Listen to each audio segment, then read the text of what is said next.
Why did Ulf betray Rhaenyra? House of the Dragon Season 3, Episode 7 explained, warning, spoiler warning. Before we begin, this video contains major spoilers for House of the Dragon Season 3, Episode 7 and discusses elements from George R.R. Martin's Fire and Blood. We'll be breaking down Ulf's shocking decision, Ormund Hightower's strategy, and why this betrayal could completely change the Dance of the Dragons. With that said, let's get started. Episode 7 ends with one of the most important scenes of the season. There's no dragon battle, no sword fight, no spectacular explosion. Instead, it ends with a conversation. A conversation that could completely change the war. As Lord Ormund Hightower approaches Ulf, it's immediately clear that this isn't an ordinary meeting. Ormund isn't threatening him. He isn't trying to arrest him. Instead, he's offering something far more dangerous. A choice. A better future. Power. Recognition. And a place among the winners. For many viewers, this was the exact moment they realized something terrible was about to happen. Because if Team Green can convince even one of Rhaenyra's dragon riders to switch sides, everything changes. So, why is Ulf even considering betrayal? Let's break it all down. To understand Ulf's decision, we first have to remember where he came from. Unlike Daemon, or Rhaenyra, or Aemond, Ulf wasn't born into royalty. He wasn't raised inside castles. He didn't grow up believing he deserved a throne. He lived as an ordinary man, a man who spent most of his life drinking in taverns, boasting about distant Targaryen ancestry, and surviving one day at a time. Nobody respected him. Nobody feared him. Nobody imagined history would ever remember his name. Then, everything changed. Rhaenyra announced the Dragon Seed Initiative. She invited anyone with possible Valyrian blood to attempt the impossible. Claim a dragon. Many people died trying, but somehow, against all expectations, Ulf succeeded. He bonded with Silverwing. In a single day, the man everyone ignored became one of the most powerful individuals in Westeros. Because once you claim a dragon, everything changes. People who never looked at you before suddenly bow their heads. Lords listen. Soldiers follow. Kings begin paying attention. But here's where things become complicated. Just because someone receives power doesn't mean they've learned how to handle it. Ulf has never been trained to rule. He's never commanded armies. He's never spent years learning politics. He's an ordinary man suddenly holding extraordinary power. And that kind of transformation can be dangerous, because power often creates ambition. Throughout Season 3, we see hints of that ambition growing.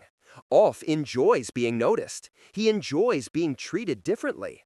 He likes people recognizing him as a dragon rider. For the first time in his life, he matters. But recognition alone isn't enough. He wants more.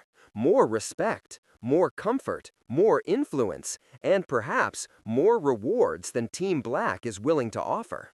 That's exactly where Ormund Hightower enters the picture.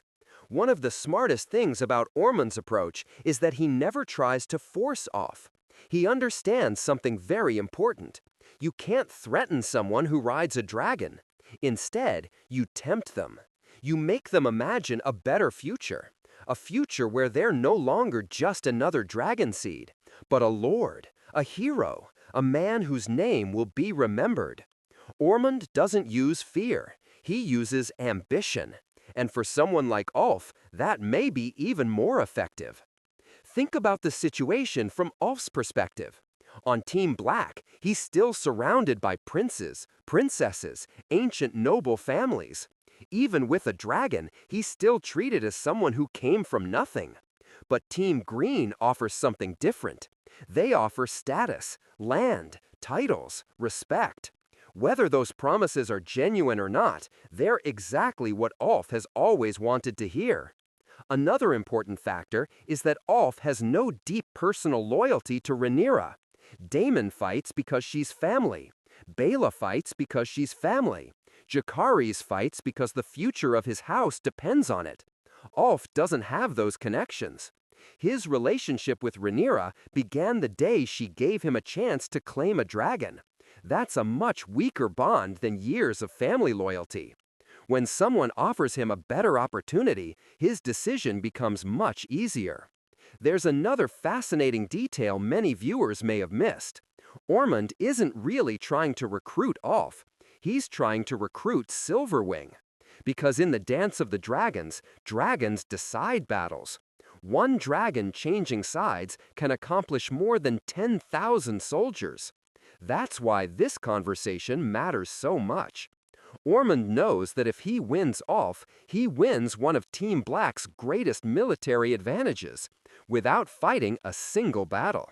Episode 7 quietly shows us that wars aren't always won with swords. Sometimes they're won with conversations, promises, temptation, and patience. Ormund understands that breaking Rhaenyra's alliances from within may be easier than defeating them on the battlefield.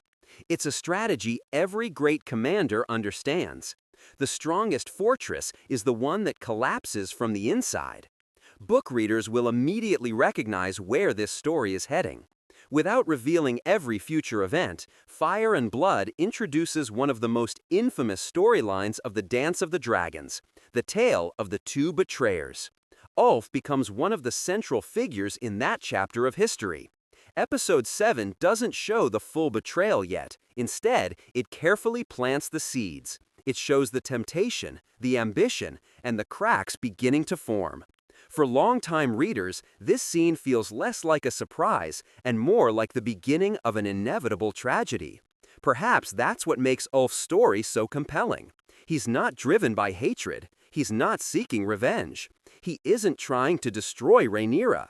He's simply chasing the one thing he never had, a better life. The tragedy is that in Westeros, the quickest path to power often comes with the highest cost. Final thoughts. So, why did Ulf betray Rhaenyra? Because Ormund Hightower understood exactly what Ulf wanted. Not revenge, not justice, recognition, power, and a place among the great lords of Westeros. Instead of threatening him, Ormund offered him a dream. Whether that dream turns into glory or disaster remains to be seen. But one thing is certain. Episode 7 marks a major turning point in the Dance of the Dragons, because once dragon riders begin questioning their loyalties, no army, no castle, and no queen is truly safe. Perhaps the greatest battles aren't fought in the sky.